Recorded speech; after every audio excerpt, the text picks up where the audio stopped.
आज की परिस्थितियों को देखते हुए अगर हम मानव जीवन के इतिहास को खंगालेंगे तो पाएंगे कि पहले मनुष्य और दूसरे प्राणी जो कुछ भी प्रकृति से लेते थे उसको बराबर मात्रा में वापस भी करते थे। लेकिन धीरे धीरे मनुष्य ने खुद को महत्व देते हुए वनों का दोहन शुरू किया, नदियों को रोककर ऊर्जा पैदा की, जिसके चलते दुनिया भर में हालात बेहद गंभीर हैं और अब वैश्विक आपदाएं हर देश के सर पर खतरा बनकर मंडराने लगी हैं, जिनमें कोरोना वायरस, टिड्डी टेरर और चक्रवाती तूफान जैसे कई खतरे शामिल हैं।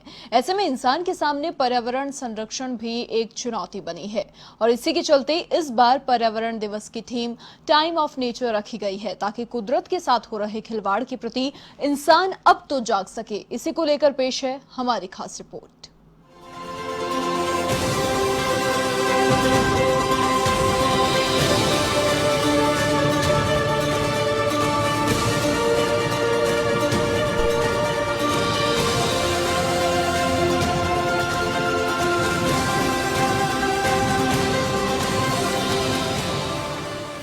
प्रकृति के प्रकोप से पैदा हुआ कोरोना वायरस पूरी मानव जाति पर कहर ढा रहा है। कोरोना महामारी से संक्रमित और मरने वालों के आंकड़े लगातार बढ़ते जा रहे हैं। चीन से फैले कोरोना वायरस ने पूरी दुनिया को जकड़ लिया है। प्रकृति हमें इस महामारी और जलवायु संकट के जरिए एक संदेश दे रही है। एक के बाद एक कई हानिकारक चीजें करके हम लोग प्रकृति पर बहुत सारे दबाव डाल रहे थे। हमें पहले कई बार चेतावनी मिली थी कि अगर हम पृथ्वी और प्रकृति की देखभाल करने में असफल रहे तो इसका मतलब यही होगा कि हम खुद की देखभाल नहीं कर सके। अपनी आदतों के चलते ही मानव जाति हमेशा ही ऐसी बीमारियों का शिकार बनती आ रही है।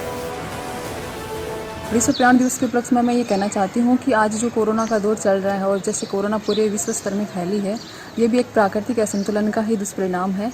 तो अब ये जो समय आ गया है कि हम इसके बारे में, प्रकृति के बारे में सोचें, समझें और इसके लिए प्रयास करें।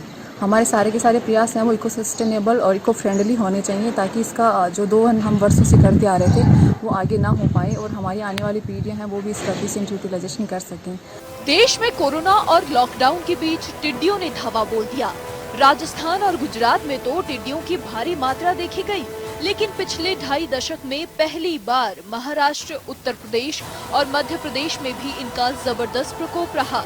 जलवायु परिवर्तन ने मौसम के हालात को मौजूदा प्रकोप के लिए अनुकूल बनाने की अधिक संभावना पैदा कर दी। बदलते मौसम के साथ 2018 में अरब प्रायद्वीप में आए 2 तूफानों से हुई बारिश ने टिड्डियों के प्रजनन के लिए अनुकूल वातावरण बना दिया। यही कारण है कि टिड्डियां बहुसंख्यक में बदलकर राजस्थान सहित कई राज्यों में अपना आतंक बरपाए हुए हैं। अभी हम जो टिड्डियों का हमला देख रहे हैं उसकी जड़ में भी जलवायु परिवर्तन ही है। 2018 में अरब प्रायद्वीप में 2 तूफान आए थे। उन तूफानों के साथ में वहाँ पे भारी वर्षा हुई।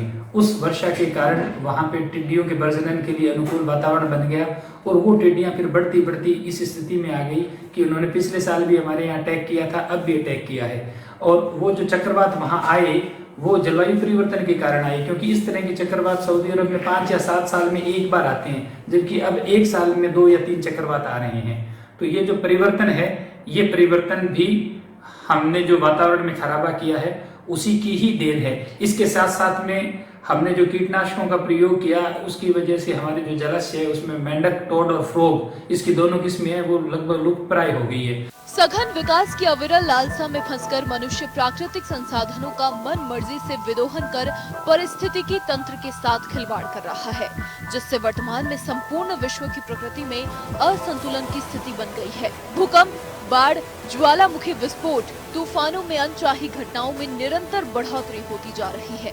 पिछले दिनों देश में आए अम्फान तूफान से करीब 100 लोगों की जानें गई, तो साथ ही करोड़ों रुपए का भारी नुकसान भी हुआ। तो 3 जून को महाराष्ट्र और गुजरात में निसर्ग चक्रवात से भी काफी नुकसान पहुंचा है।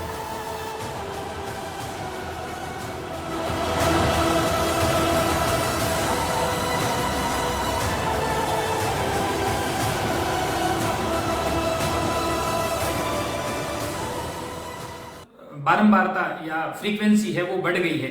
इसका कारण सिर्फ और सिर्फ जलवायु परिवर्तन है, क्योंकि ग्लोबल वार्मिंग के कारण हमारी जो समुद्री जल है उसकी सतह का तापमान बढ़ गया। जब समुद्र ज्यादा गर्म होते हैं तो पानी है वो ज्यादा तेजी से वाष्पीकृत होता है और जितना ज्यादा एटमॉस्फेयर में पानी जाएगा, हवा में जल वाष्प की सांद्रता बढ़ेगी, उसी अनुपात में फिर बारिश ज्यादा होगी।